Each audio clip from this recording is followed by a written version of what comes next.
মা দুর্গা চলে যায়, লক্ষ্মীকে রেখে যায়। আমরা তো সবাই জানি প্রত্যেকটা বাঙালির ঘরে ঘরে লক্ষ্মী পুজো। রাধে রাধে রাধে শ্যাম, সবাই কেমন আছো? মা এসেছিল দুর্গাপুজোর কয়েকদিন আগে। জানো তো, মা লক্ষ্মীকে আমার হাতে তুলে দিয়ে একটা কথাই বলেছে, মা যেমনটা সাজতে চায় তুমি তেমনটা করেই সাজিয়ে দিও। শুনে খুব ভালো লেগেছিল।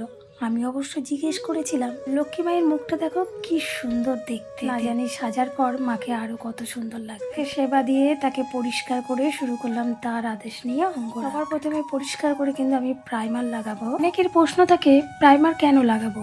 প্রাইমারটা হলো রংটাকে ধরে রাখে, জল দিলে স্নান করালে একদমই কালারটা উঠবে না, একই রকম থাকবে। মাকে সাজানো কমপ্লিট হয়ে গেল। মাকে সাজানোর পরে যে কি মিষ্টি লাগছে, মনে হয় স্বয়ং মা লক্ষ্মী আমাদের বাড়িতে বিরাজমান হয়েছে। আচ্ছা, তোমরা একটু দেখে বলো তো একদম ঠিকঠাক আছে তো? মাকে দেখে মায়ের বাড়ির লোক কি বললো চলো একটু বলি। মা ঠিক মায়ের মতনই রূপ নিয়েছে, মায়ের থেকে যেন চোখই ফিরানো যাচ্ছে না। জয় মা লক্ষ্মী।